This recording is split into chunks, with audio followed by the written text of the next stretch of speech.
Welcome to the English edition of Around the Globe. Finally, UN has come out with the real facts about the tragic death of Mohammed Mursi, the Egyptian president, in a courtroom on 17th June. A group of independent human rights experts under UN have said that the terrible prison conditions in Limentura prison in Cairo have led to his untimely death. The jail conditions were very brutal, especially in the special prison called the Scorpion. Agnes Callimer, UN Special Rapporteur on extrajudicial killings, said that it was a state-sanctioned arbitrary killing. President Mursi, toppled by General Abdel Fattah al-Sisi, his defense minister, was in solitary confinement 23 hours a day. When he was out for 1 hour, he was not allowed to meet other prisoners. He was forced to sleep on concrete floor and had no access to journals, books, or even radio.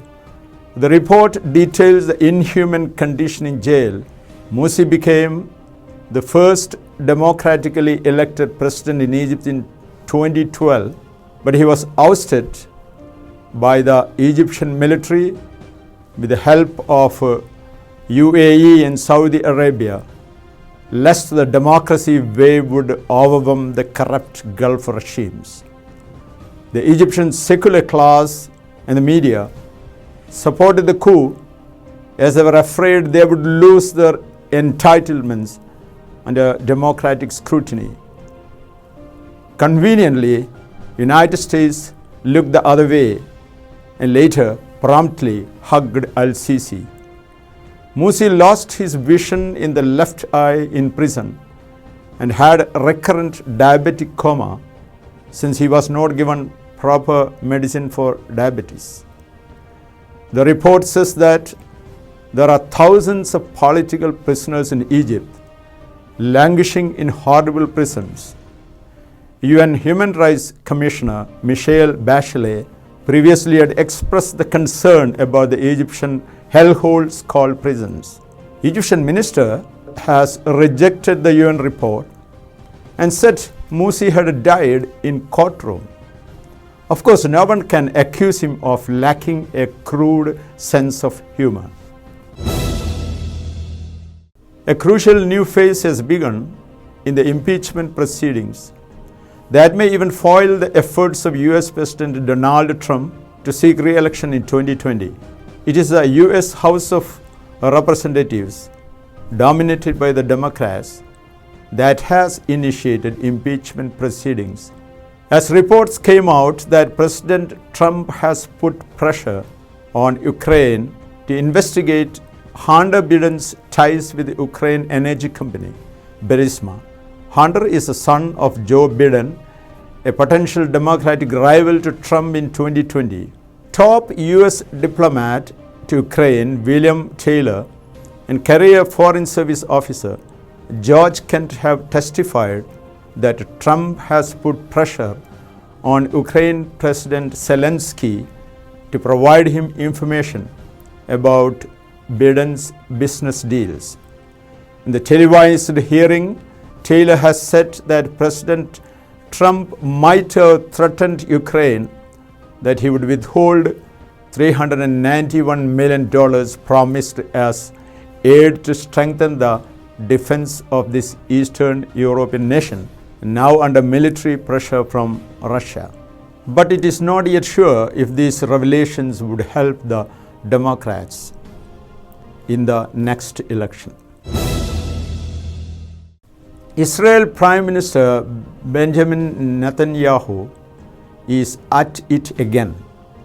Israel Air Force in a rocket attack killed a top Islamic Jihad leader, Baha Abdul Attah, and his wife Asma on Tuesday. 34 civilians were also killed in a series of rocket attacks. A family of 8 was wiped out in the terror bombing the same day. And almost the same day, Akram Ali Ajouri, another Islamic Jihad official, narrowly escaped when his house came under rocket attack in Damascus, but his son and 2 or 3 security guards were killed in the attack. Targeted assassinations have been used by the Zionist regime since 1990s with the hope that that tactic would kill the Palestine liberation movement. Menachem Begin, the notorious head of Stern gang, who later became the Prime Minister of Israel, was noted mostly for executing targeted killings of Palestinians. Begin, incidentally, was founder of Likud, the party now headed by Netanyahu. It's an open secret that CIA, the American intelligence agency, helps Mossad in committing these war crimes. Hamas has strongly objected to this new series of attacks and said it would be foolish on the part of the Prime Minister Netanyahu to think that he could kill the Palestine liberation movement. Israel as a terrorist entity has had a long, bloody trail of killing political opponents like Sheikh Ahmad Yassin, Abdulaziz Rantisi, Mahmoud Mamdouh, and a large number of civilians. But all these have only helped strengthen the resolve of the Palestinians to get their homeland back. In the 90s, their main targets were leaders of PLO. There is also strong suspicion that Yasser Arafat, the PLO leader, himself was poisoned by the Zionists in 2004. In Malaysia, it is the monkeys that help the palm oil industry. Oil palm plantations have long considered pig-tailed monkeys in Malaysia, called macaques, as enemies for eating the crops.